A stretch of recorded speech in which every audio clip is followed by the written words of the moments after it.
आज का डिक्टेशन 100 शब्द प्रति मिनट रहेगा, जो स्टार्ट होगा 5 सेकंड बाद।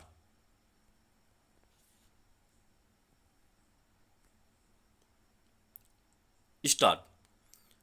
देश के किसी भी राज्य में चुनी हुई सरकार का गठन एक आम लोकतांत्रिक प्रक्रिया का हिस्सा है, लेकिन जम्मू कश्मीर में बुधवार को नई सरकार के मुख्यमंत्री के रूप में उमर फारूक का शपथ लेना खास अहमियत रखता है।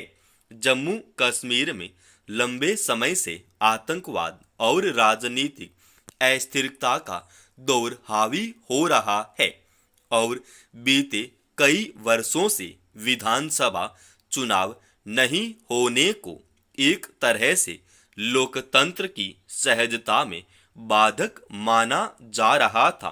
खास तौर पर वहां अनुच्छेद 370 हटने के बाद राजनीतिक रूप से कई स्तर पर खड़ी होने वाली बाधाओं और आशंकाओं के मद्देनजर चुनाव कराना एक मुश्किल चुनौती थी। इसके बाद वहां जिस तरह नेशनल कॉन्फ्रेंस और उसके सहयोगी दलों को कामयाबी मिली, उससे जम्मू कश्मीर की जनता के रुख का पता चलता है।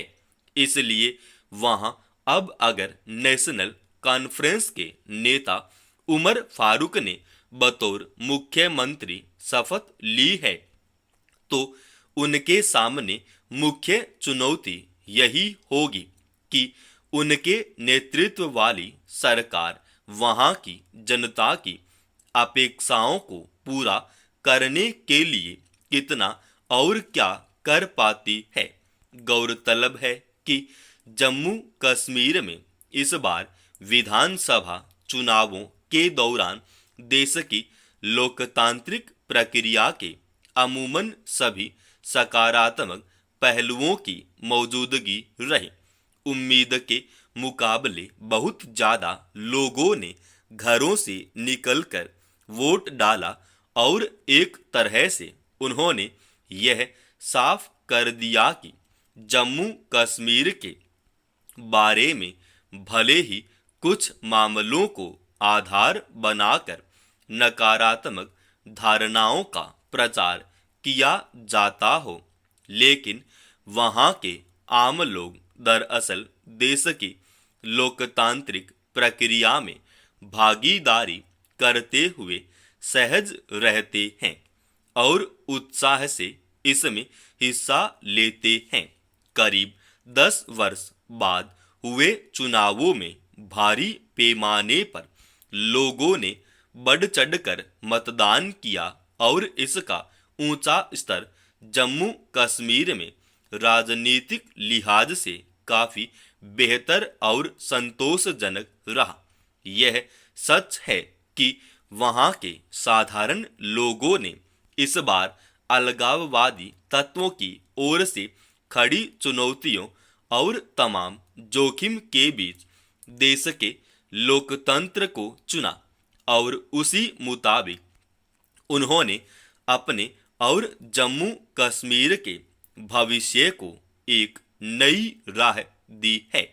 इसके बाद वहां बह रही नई बयार में लोगों की यह स्वाभाविक अपेक्षा होगी कि सरकार अपने उन वादों को लेकर गंभीरता और इच्छा शक्ति का प्रदर्शन करे जिसके आधार पर वह चुनकर सत्ता में आई है।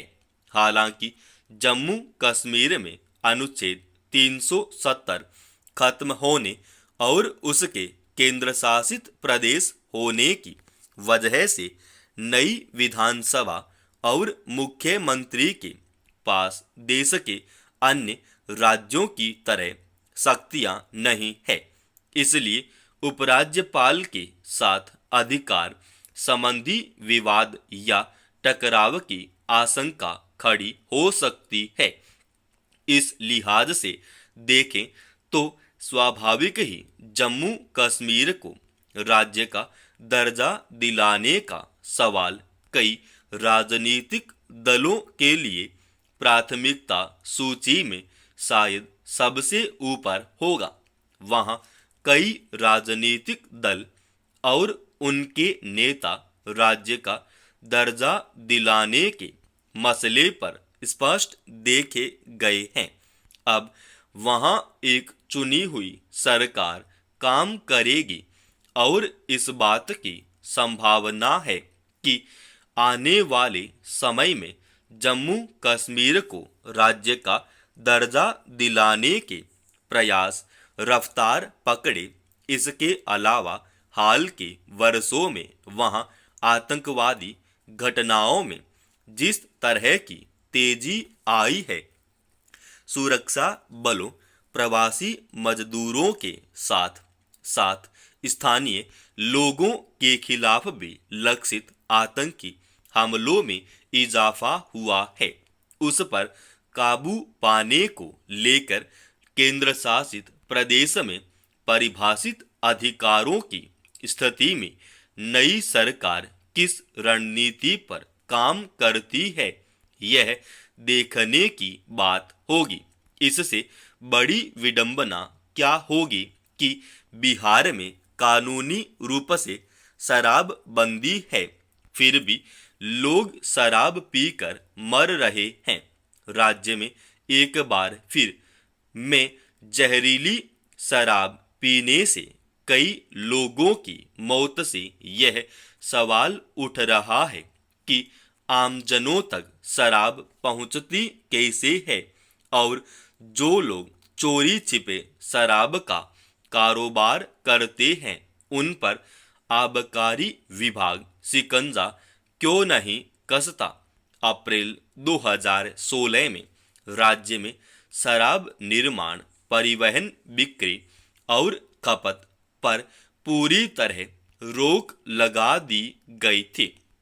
शराब बेचने और पकड़े जाने पर सजा का भी प्रावधान रखा गया, फिर भी शराब माफिया बेखौफ हैं, तो जाहिर है कि शराब की शक्ल में जहर बेचने से उनको कोई नहीं रोक रहा। अरसे से शराब बंदी के बावजूद घरों तक या हाट बाजार में शराब पहुंच रही है, तो इसके लिए कौन जिम्मेदार है।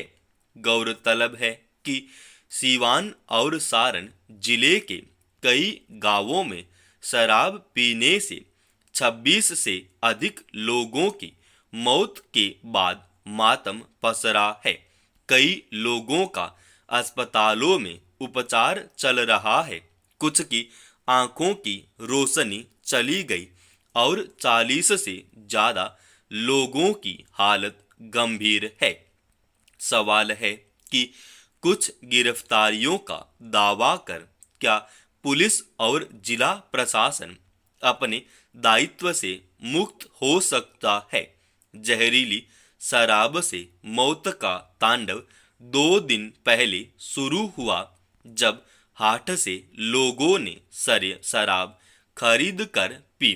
फिर मंगलवार से सुबह रात तक लोगों के मरने का सिलसिला जारी रहा। बताया गया कि पीड़ितों ने मेले में बिक रही थैली वाली शराब पी। इतनी बड़ी घटना को रोका जा सकता था अगर पुलिस प्रशासन शराबबंदी को लेकर पहले से सजग रहता। हालांकि सब कुछ घट जाने के बाद उच्च स्तरीय जांच की बात कही गई है, लेकिन हाट में शराब की थैलियां कैसे बिक रही थी, इस सवाल का जवाब कौन देगा। राज्य में शराब से लोगों की मौत की यह कोई पहली घटना नहीं है। आए दिन राज्य में शराब पीने से मौत और इसके अलावा भी कुछ नकारात्मक वजहों से बिहार सुर्खियों में रहता है। हर बार सरकार की ओर से सख्त कार्रवाई करने का रटा रटाया आश्वासन सामने आता है। इस पर सरकार कितनी गंभीर होती है, इसका अंदाजा इससे लगाया जा सकता है कि कुछ समय बाद फिर शराब पीकर लोगों की मौत की खबर सामने आ जाती है। समाप्त। दोस्तों, रोजाना ऐसी एडवांस डिक्टेशन के लिए इस चैनल को आप अभी सब्सक्राइब कीजिए।